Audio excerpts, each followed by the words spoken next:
to cast Robert Pattinson, and did you go back and watch the Twilight franchise to get familiar with his nuances, his performance style? I had a random meeting with him about a year before I even knew I was going to make the Rover. I hadn't seen the Twilight films, but I was very aware of who he was. You know, his existence as a kind of uber celebrity.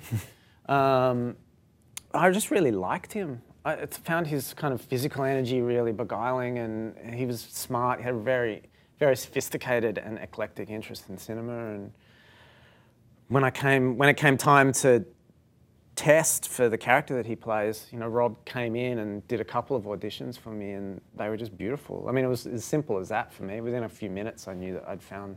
And you've since purchased the Twilight Blu-ray box set in support of... Haven't watched it. The only thing I've seen is those great kind of bad lip reading things on YouTube. That's the only Twilight I've ever seen. And what about you guys? When you heard that you were going to be working next to Robert Pattinson, who delivers a really fantastic performance in the film, there were so many instances in the movie where you just held the camera on him, sort of deciphering what his face was going to do next. It was so interesting to watch him do these things. When you heard that you were going to be working with him, were you excited? Were you nervous because maybe you didn't know much about his work? I'd only ever seen Water for Elephants and loved him in it. Just thought he was great and clearly a movie star. And when Rob was mentioned, when David brought him up, I think I just instantly remembered Rob's natural sense of vulnerability. You know, there's something fine about him. You know, there's something sort of delicate about him, and I just thought that as far as my understanding went of the dynamic and the relationship between these two characters, that it would actually be perfect.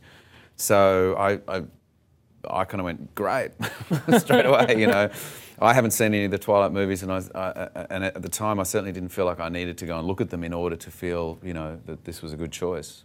Right. No, I mean, you know, but it was always, I think, I'd seen his audition, so I knew that I felt really excited and confident. But I think for quite a few other people, it was just an unknown. It was like, okay, so how's this going to work? And I remember Guy turning to me on like day 2 or whatever of the shoot, just, you know, after watching Rob shooting some stuff. And just turning to me and just going, he's amazing. He's really good, isn't he? You know, I didn't think he wouldn't be, but when you actually see something right in front of you on the screen, you know, it's hard not to kind of get excited about it. So.